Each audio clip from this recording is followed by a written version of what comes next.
Hello दोस्तों, मैं Jayant Kumar universe classes में आपका स्वागत करता हूं। दोस्तों, हम लोग पढ़ रहे थे 10वीं कक्षा का भौतिक विज्ञान यानी कि फिजिक्स, जिसमें हम लोग पहले कुछ वीडियो में पढ़े हैं प्रकाश का प्रवर्तन। जो हमारा चैप्टर था प्रकाश का प्रवर्तन, जो हम लोग का वो चैप्टर खत्म हो गया है। ठीक है, तो हम लोग को आगे नए चैप्टर की ओर बढ़ना है जिसका नाम है प्रकाश का अपवर्तन। तो हम लोग बारीकी से एक एक पॉइंट देखते चलेंगे। ठीक है, तो चलिए स्टार्ट करते हैं। तो पहला चैप्टर का नाम क्या है? प्रकाश का अपवर्तन। आपका चैप्टर का नाम हो गया प्रकाश का अपवर्तन। ठीक है, तो जब पढ़िएगा प्रकाश का अपवर्तन तो इसमें आपको पढ़ना क्या क्या है वो आप पहले आप देखिए। तो सबसे पहले आपको क्या पढ़ना है? सबसे पहले आपको प्रकाश का अपवर्तन पढ़ रहे हैं तो सबसे पहले आप अपवर्तन पढ़िएगा। क्या पढ़िएगा? अपवर्तन। अपवर्तन सबसे पहले क्या पढ़िएगा? अपवर्तन पढ़िएगा। उसके बाद पढ़िएगा अपवर्तन के नियम। क्या? अपवर्तन के क्या नियम है? अपवर्तन के नियम। ठीक है, अपवर्तन के नियम। उसके बाद हम लोग पढ़ेंगे अपवर्तनांक। अपवर्तनांक। अपवर्तनांक। ठीक है, उसके बाद हम लोग पढ़ेंगे लेंस। उसके बाद क्या पढ़ेंगे? लेंस। लेंस जो हम लोग चश्मा में यूज करते हैं। उसके बाद क्या पढ़ेंगे? लेंस का प्रकार। लेंस कितने प्रकार का होता है? लेंस के प्रकार। लेंस के प्रकार। ठीक है, उसके बाद पढ़ेंगे प्रिज्म। क्या? प्रिज्म। प्रिज्म। उसके बाद पढ़ेंगे इंद्रधनुष। इंद्रधनुष जो बरसात में बनता है आकाश में, इंद्रधनुष। उसके बाद पढ़ेंगे जो तारा रात में टिमटिमाता है, तारे का टिमटिमाना। तारे रात में क्यों टिमटिमाते हैं? तारे का टिमटिमाना। ठीक है, ETC। इतना चैप्टर हम लोग पढ़ेंगे कि अपवर्तन क्या है, अपवर्तन के नियम, अपवर्तनांक, लेंस का प्रकार, प्रिज्म, इंद्रधनुष, तारे का टिमटिमाना मतलब तारे क्यों टिमटिमाते हैं, या किसी पानी में सिक्का रखेंगे तो सिक्का ऊपर की ओर दिखना, ये सब के बारे में हम लोग पढ़ेंगे। तो सबसे पहले आपका पढ़ना है प्रकाश का अपवर्तन। सबसे पहले क्या है? प्रकाश का अपवर्तन। तो चलिए हम लोग देखते हैं प्रकाश का अपवर्तन किसे कहते हैं। प्रकाश के अपवर्तन पढ़ने के पहले हम लोग कुछ पहले पढ़े थे पहला वीडियो में, मतलब प्रकाश का अपवर्तन में अपारदर्शी वस्तु और पारदर्शी वस्तु। क्या पढ़े थे हम लोग? पारदर्शी वस्तु और अपारदर्शी वस्तु। एक पढ़े थे पारदर्शी वस्तु। पारदर्शी वस्तु। ठीक है, और एक पढ़े थे अपारदर्शी वस्तु। अपारदर्शी वस्तु। ठीक है, तो पारदर्शी वस्तु और अपारदर्शी वस्तु ये कहते हैं किसको? तो वैसा वस्तु जिसमें प्रकाश की किरण आर पार हो जाए, यानी कि आर पार होते हुए दिखाई पड़े। जैसे आपका हो जाएगा शीशा। शीशा सामने रखिएगा और उसके ऊपर प्रकाश डालिएगा तो आपका आर पार मतलब दिख जाएगा। ठीक है, दूसरा हो जाएगा जल। जल में भी प्रकाश आर पार हो जाता है। उसके बाद हो जाएगा आपका वायु। वायु कहे तो जो हम लोग मतलब ऐसे नॉर्मल टॉर्च जलाते हैं तो हमको जहाँ दिखता है और बीच में हम लोग को वायु का माध्यम है तो हम लोग क्या कहेंगे? वायु। और अपारदर्शी माध्यम। अपारदर्शी माध्यम किसे कहेंगे? तो वैसा वस्तु जिसमें प्रकाश आसानी से आर पार ना हो। जैसे क्या हो जाएगा? तो जैसे आपका बुक हो गया, जो किताब हो जाएगा, आपका स्लेट हो गया, आपका दीवार हो गया, ईंट हो गया, ईंटी से बहुत सारे ऐसा मतलब है, लकड़ी हो गया, प्लास्टिक हो गया, ईंट, बहुत सारे ऐसी वस्तु है जो अपारदर्शी है। ठीक है, तो हम लोग पढ़ना क्या है? प्रकाश का अपवर्तन। कि प्रकाश का अपवर्तन किसे कहते हैं। तो देखिए, जब प्रकाश की किरण किसी पारदर्शी वस्तु पर, किसी पारदर्शी वस्तु या पारदर्शी माध्यम, पारदर्शी वस्तु या माध्यम, वस्तु या कोई माध्यम में पढ़ती है और पढ़ने के बाद वो मतलब पुनः क्या होती है? कोई पहला एक जैसे कोई वस्तु है। ठीक है, कोई वस्तु है हम इसको वस्तु लेते हैं।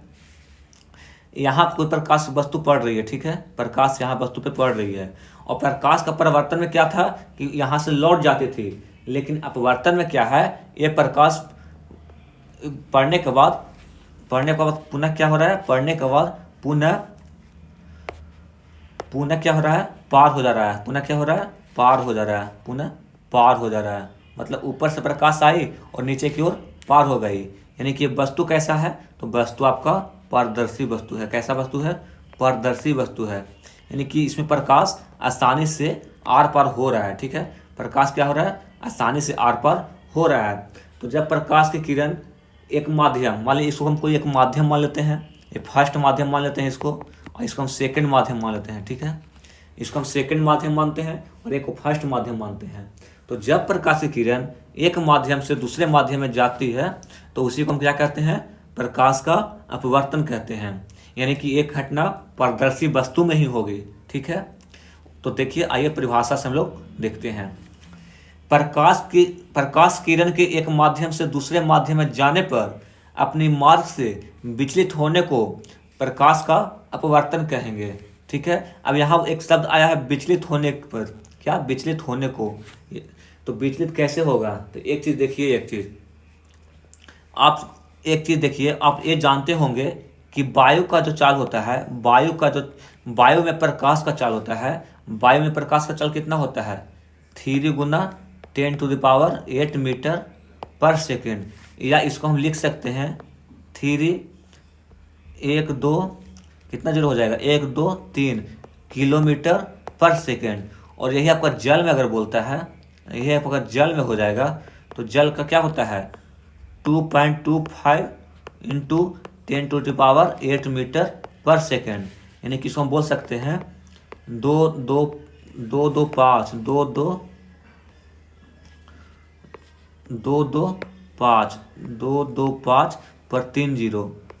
किलोमीटर पर सेकेंड, ठीक है। तो क्या हो जाएगा, जो जल में प्रकाश का चाल कितना है 2.25 × 10⁸ मीटर पर सेकेंड, और वायु में प्रकाश की चाल कितना है, तो 3 × 10⁸ सेकेंड। तो मान के चलिए कोई माध्यम है, ये कोई माध्यम है, ठीक है, ये क्या है, कोई माध्यम है, ये क्या है, कोई माध्यम है। और यहाँ पे आपका क्या है, इधर आपका वायु है, यहाँ पे आपका वायु है, और यहाँ पे आपका क्या है, जल है, यहाँ पे आपका जल है। तो आप देखिए कि ऊपर में प्रकाश का चाल कितना है 3 × 10⁸ मीटर पर सेकेंड है, लेकिन जल में उससे कम है। तो जल में क्या है, उससे कम है। तो आप जब मार्केट में जाते हैं बाइक लेकर, तो देखते हैं कभी भीड़ आता है, कभी खाली मिलता है। तो आप जहाँ पे भीड़ देखते हैं वहाँ पे बाइक आप स्लो कर देते हैं, और जैसे ही आपको खाली मिलता है तो वहाँ पे बाइक क्या करते हैं, तेज कर देते हैं। अगर आप खाली से भीड़ में जाते हैं तो खाली में तो बाइक आपका स्पीड चलेगा, लेकिन जैसे ही भीड़ में जाते हैं तो आपका बाइक स्लो करना पड़ जाएगा। तो यहाँ भी वही चीज़ है कि इधर क्या है, वायु है, मतलब खाली जगह है, इसको हम बोलते हैं विरल। जो खाली जगह है उसको हम बोलते हैं विरल। क्या बोलते हैं, विरल। जो खाली जगह को क्या बोलते हैं, विरल।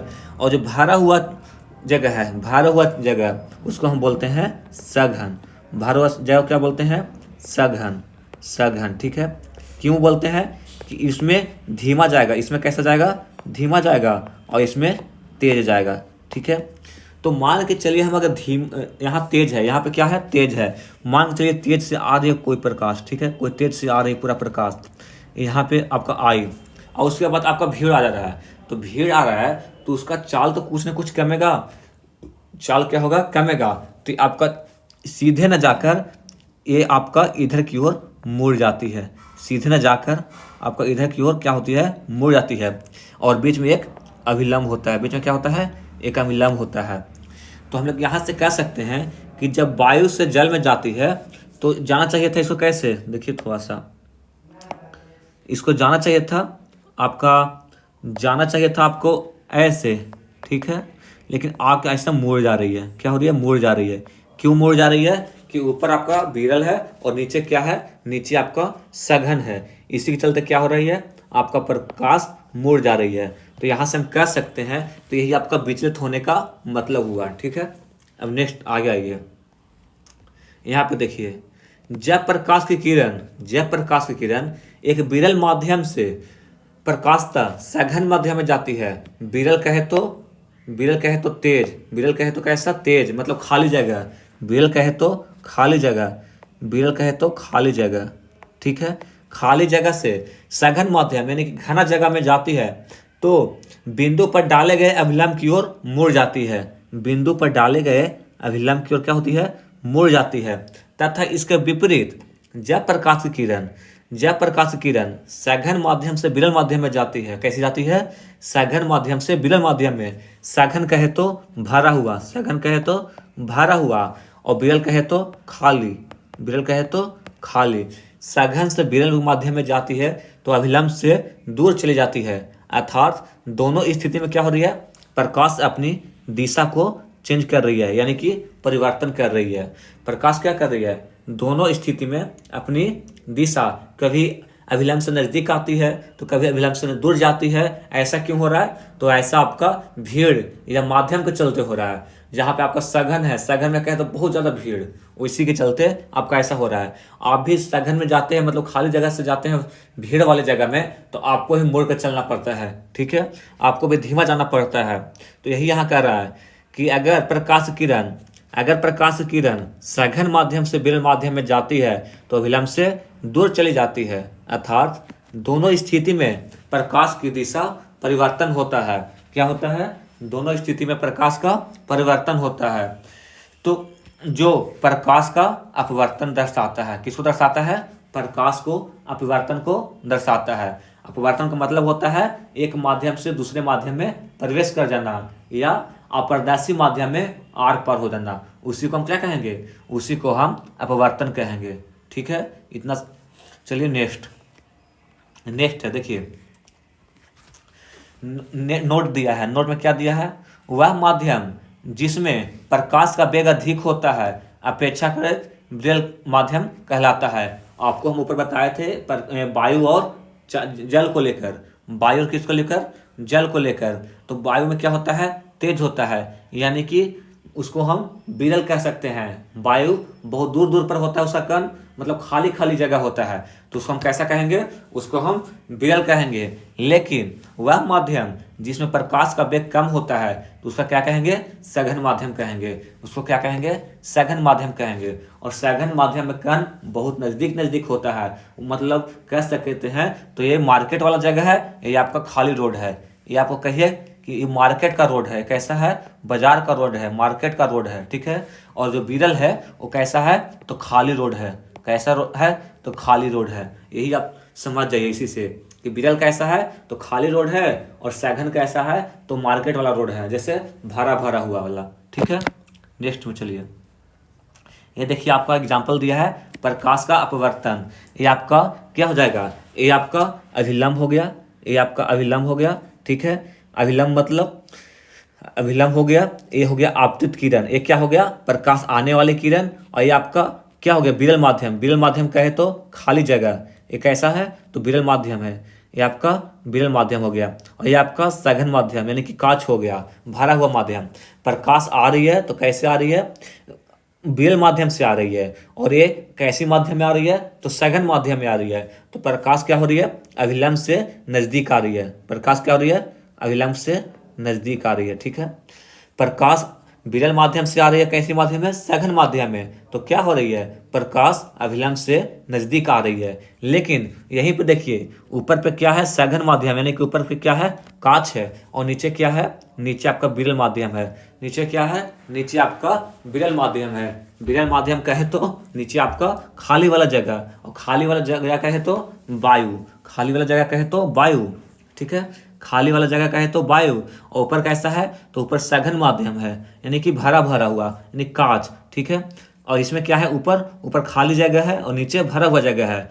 तो जहां आपको खाली जगह यानी कि विरल से सघन में जाएगा तो अभिलंब के नजदीक होगा, और जहां भी आपका सघन से विरल में जाएगा यानी कि भरा हुआ से कैसा, खाली में। जैसे आप मार्केट से जैसे भी खाली जगह में निकलते हैं तो पूरा स्पीड में चलते हैं कि नहीं चलते हैं, तो उसी प्रकार क्या होता है, ये अभिलंब से दूर होता है, बहुत स्पीड में चलता है। क्या होता है, बहुत स्पीड में चलता है, यानी कि अभिलंब से दूर होता है।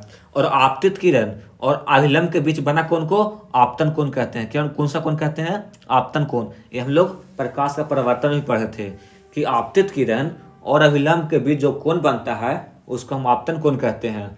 आपतित किरण और अभिलंब के बीच का बना कोण को आपतन कोण कहते हैं। और परावर्तित किरण, परावर्तित, इसमें तो परावर्तित नहीं होगा, इसमें क्या होगा? अपवर्तित किरण हो जाएगा। परावर्तित किरण कहाँ होता था? तो आपका प्रकाश का परावर्तन में होता था, लेकिन यहाँ क्या हो जाएगा? यहाँ आपका अपवर्तित किरण, इसको बोलेंगे आपतित किरण और इसको क्या बोलेंगे? अपवर्तित किरण। ऊपर वाले को बोलेंगे, जो प्रकाश आ रही है उसको बोलेंगे आपतित किरण, इसको बोलेंगे क्या? आपतित किरण। और जो प्रकाश द्वारा आ रही है, मतलब किसी माध्यम में प्रवेश करके जा रही है, उसको हम बोलेंगे अपवर्तित किरण। क्या कहेंगे? अपवर्तित किरण। तो क्या हो रही है? अपवर्तित किरण और अभिलंब के बीच जो कोण बनता है उसको हम क्या, कौन सा कोण बोलेंगे?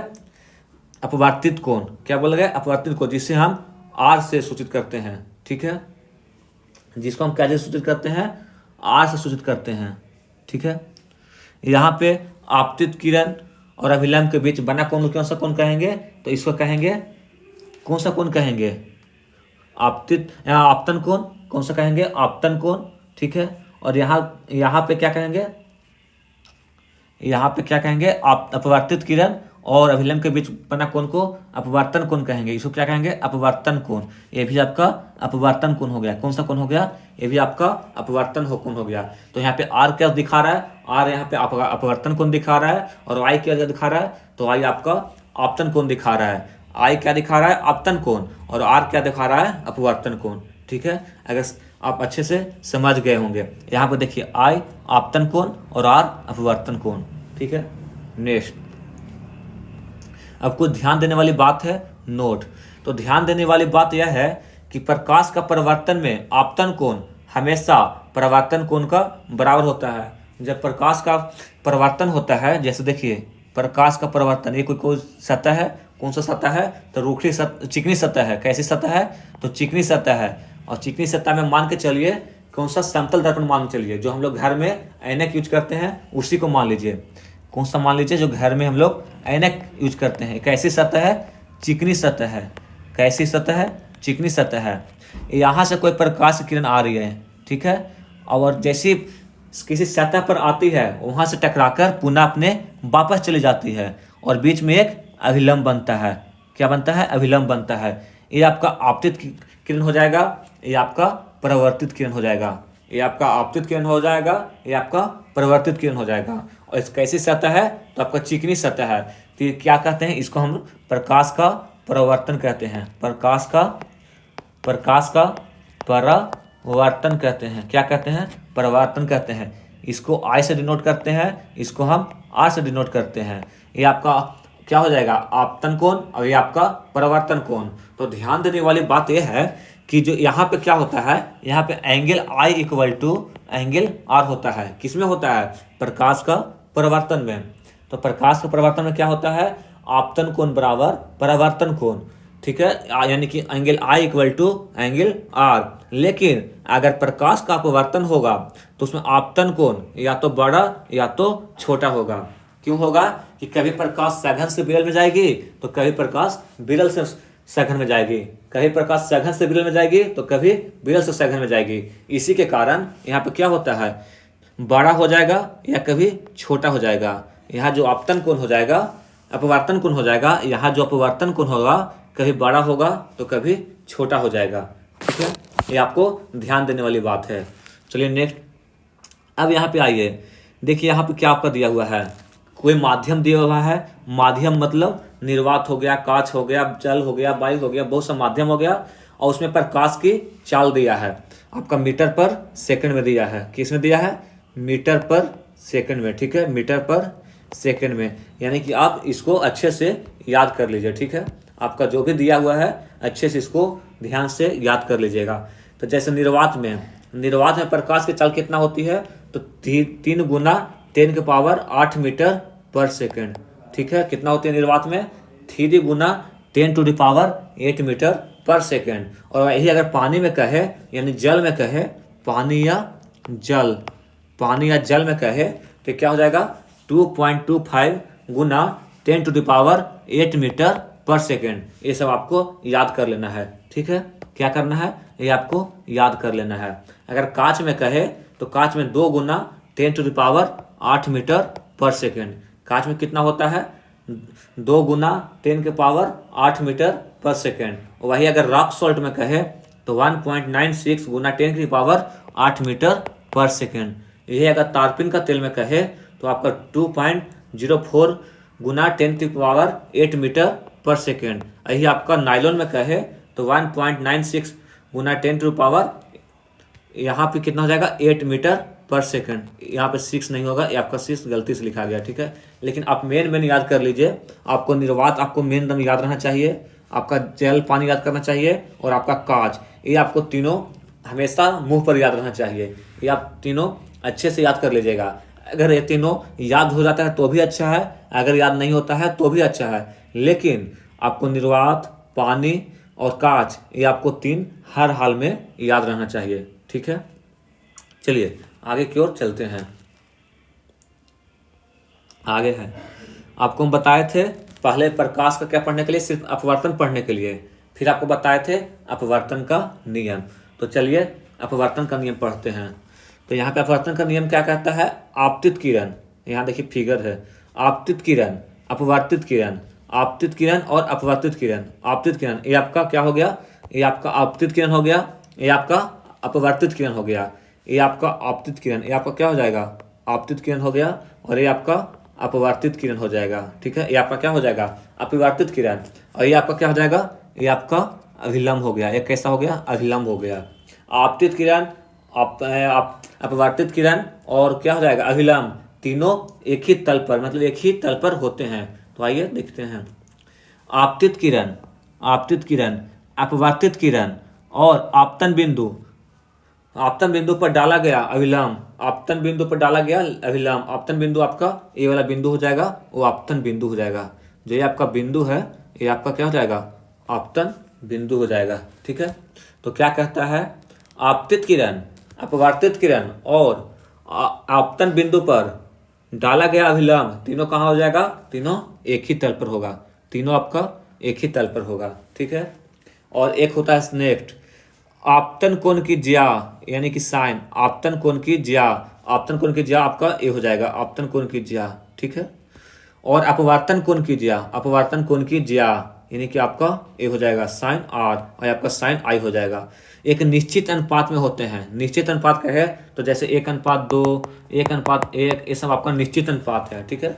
तो क्या हो जाएगा, आपतन कोण की ज्या और अपवर्तन कोण की ज्या दोनों कैसा होता है, एक निश्चित अनुपात में होता है, और इसे स्नेल का नियम कहते हैं। कौन सा नियम कहते हैं, इसे स्नेल का नियम कहते हैं।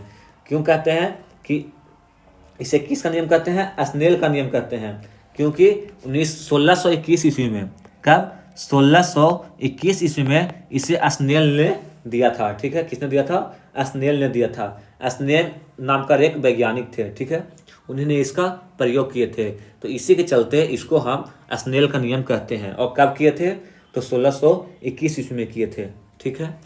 आइए आगे आपका पढ़ना है, यहाँ पे आपका अपवर्तनांक पढ़ना है। आपका अपवर्तन का नियम हो गया, यहाँ पे आपका पढ़ना है अपवर्तनांक, अपवर्तनांक, ठीक है, अपवर्तनांक, अपवर्तनांक ये क्या होता है, अपवर्तनांक बराबर, तो ये आपका सीधा सीधा ये समझिए कि अपवर्तनांक का मतलब होता है कि कोई भी निर्वात में, जैसे निर्वात खाली जगह हो जाएगा, निर्वात कहिए या वायु में, प्रकाश की चाल कितना होती है, 3 गुना 10⁸ मीटर पर सेकेंड।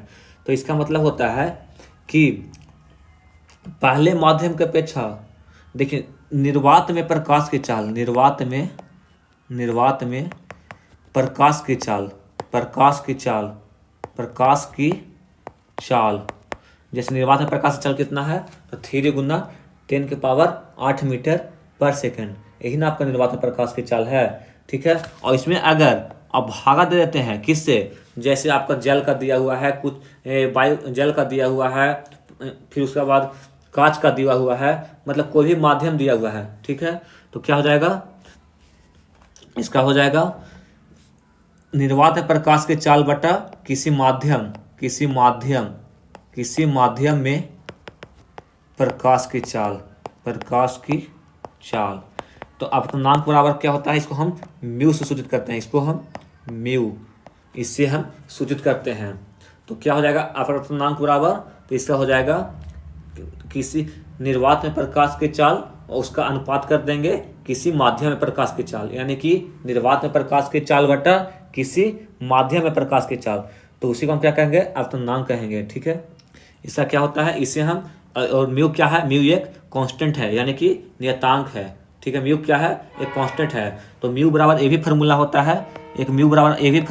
है, साइन आई बटा साइन आर, ये भी आप याद कर लीजिएगा। और एक और म्यू बराबर फार्मूला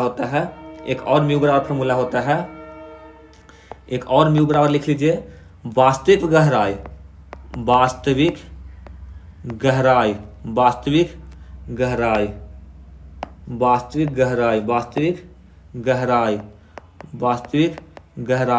बटा आभासी गहराई। अब कहेगा वास्तविक गहराई किसको कहेंगे और आभासी गहराई किसको कहेंगे।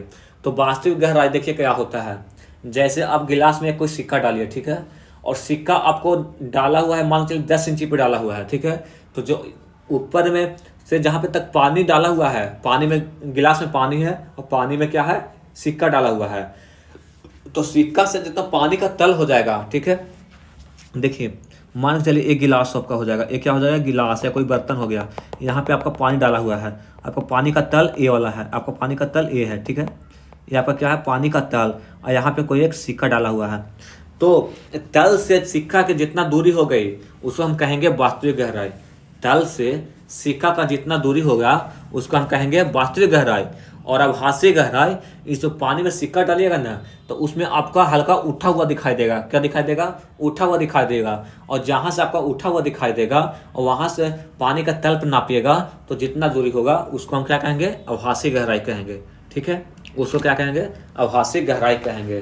तो म्यू बराबर क्या होता है, अपवर्तनांक, और अपवर्तनांक बराबर क्या होता है, वास्तविक गहराई बटा आभासी गहराई, या निर्वात में प्रकाश की चाल बटा किसी माध्यम में प्रकाश की चाल, या साइन आई बटा साइन आर। और म्यू कैसा है, तो म्यू एक आपका ग्रीक शब्द है। कैसा शब्द है, तो आपका ग्रीक शब्द है। ठीक है, म्यू क्या है, एक ग्रीक शब्द है। आपका यहाँ पे निर्वात में प्रकाश के चाल को कहते हैं सी, और इसका बोलते हैं किसी माध्यम प्रकाश के चाल को हम भी से डिनोट करते हैं। ठीक है, निर्वात में प्रकाश के चाल को हम सी से डिनोट करते हैं और किसी माध्यम में प्रकाश के चाल को हम भी से डिनोट करते हैं। चलिए नेक्स्ट, अब देखिए यहाँ पे कुछ पदार्थ के माध्यम का पूर्ण परावर्तक सूचकांक। ठीक है, कुछ कहता है कुछ पदार्थ माध्यम का पूर्ण परावर्तक सूचकांक। तो देखिए वायु का अपवर्तनांक सूचकांक कितना होता है, तो ये आपका होता है, यानी कि म्यू का मान दिया है। ठीक है, म्यू का मान 1.003, बर्फ का दिया है 1.31, जल का दिया है 1.33, अल्कोहल का दिया है 1.36, केरोसिन तेल का दिया है 1.44, और फ्यूज क्वार्टर का दिया है 1.46, और खनिज का दिया है 1.54, और हीरा का दिया है 2.542। तो यहाँ पे सबसे इम्पोर्टेंट आपका हीरा है, जो हम आपको टिक लगा दे रहे हैं वो आप अच्छे से याद कर लीजिएगा। दिया हुआ तो बहुत कुछ है, लेकिन आपको पढ़ना कितना है वो ज़्यादा जरूरी है। तो आपको हीरा ये आपको एकदम इम्पोर्टेंट से याद कर लीजिएगा। उसके बाद जल को याद कर लीजिएगा, जल को अच्छे से याद कर लीजिएगा।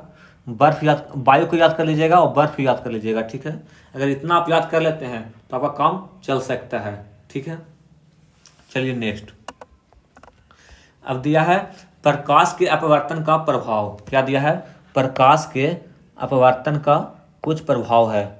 जैसे देखिए, प्रकाश के अपवर्तन भ्रम को दर्शाता है। जैसे भ्रम, जैसे देखिए क्या भ्रम दिखाता है, आप रात में आकाश में देखते हैं तो तारा आपको टिमटिमाते दिखा देगा।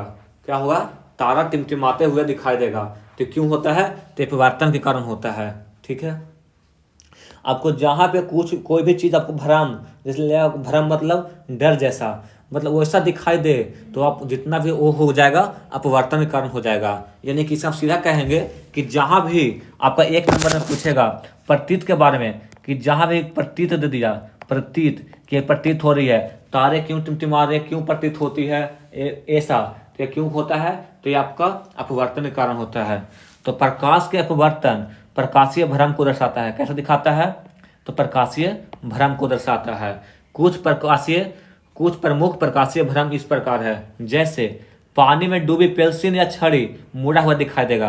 कैसे दिखाई देगा, अगर पानी में पेंसिल को डालिएगा ना तो आपको हल्का मुड़ा हुआ दिखाई देगा। अगर आपका शीशा नहीं आया तो आप घर पे आपको कर सकते हैं, एक शीशा का गिलास लीजिएगा, उसमें कुछ पानी डालिएगा और एक पेंसिल डालिएगा, उसमें देखिएगा पेंसिल हल्का आपका तिरछा दिखाई देगा, मुड़ा हुआ दिखाई देगा। तो ये आप घर पे कर सकते हैं, ठीक है। आप घर पे करके ही देखिएगा तो हमेशा याद हो जाएगा। और ये देखिएगा क्यों ऐसा हो रहा है, तो ये आपका प्रकाश के अपवर्तन के कारण हो रहा है। क्यों हो रहा है, तो प्रकाश के अपवर्तन के कारण हो रहा है। अक्षरों के ऊपर कांच या स्लैब रखने पर देखने पर उसका उठा हुआ प्रतीत होना। कोई भी किताब उताब रखिएगा, उस पर कांच रखिएगा तो आपको जो अक्षर है वो आपका उठा हुआ दिखाई देगा। कैसे दिखाई देगा, तो उठा हुआ दिखाई देगा। ये भी आप घर पे कर कर देखिएगा, ठीक है। जैसे किताब खोलिएगा, उस पर कांच रखिएगा, और जब भी कांच रखिएगा तो उसके आप जो अक्षर है वो आपका कैसा दिखाई देगा, उठा हुआ दिखाई देगा। मछुआरों को मछली भेजने में कठिनाई होना। क्यों कठिनाई होता है, कि मछली कहीं और दिखता है और आपका उसका जो फिगर कहीं और दिखता है। मतलब मान के चलिए ये आपका जल है, ये आपका क्या है, जल है, तो मछली आपका यहाँ पे है, अगर मछली यहाँ पे है तो आपका दिखेगा यहाँ पर। ऐसा क्यों दिखाई देता है, तो ऐसा प्रकाश का अपवर्तन के कारण दिखाई देता है, और इसके कारण मछुआरों को मछली पकड़ने में बहुत ही प्रॉब्लम होता है, ठीक है। इसके बाद देखिए एक फिगर है आपका, पेंसिल डाला हुआ है, आपका कैसा दिखाई दे रहा है, तिरछा दिखाई दे रहा है, ठीक है। कैसा दिखाई दे रहा है, तो आपका हल्का यहाँ से देखिए, यहाँ से आपका पेंसिल आया है, यहाँ से आपका पेंसिल आया है, और यहाँ से आपका मुड़ा हुआ दिखाई दे रहा है। कैसा दिखाई दे रहा है, तो मुड़ा हुआ दिखाई दे रहा है। तो क्यों ऐसा हो रहा है, तो प्रकाश का अपवर्तन के कारण। क्यों, प्रकाश का अपवर्तन के कारण क्यों दिखाई दे रहा है ऐसा, तो प्रकाश का अपवर्तन के कारण दिखाई दे रहा है, ठीक है। तो आज का क्लास हम यहीं पे समाप्त करते हैं। अगले वीडियो में उसके अगला टॉपिक हम लेकर आएंगे। चलिए तब तक अच्छे से इसका पढ़ लीजिएगा, उसके बाद नोट कर लीजिएगा, और अच्छे से जो लोग हम प्रैक्टिस करने के लिए बोले हैं वो घर पे अच्छे से प्रैक्टिस कर चेक करिएगा। चलिए ठीक है, थैंक यू, जय हिंद, जय भारत।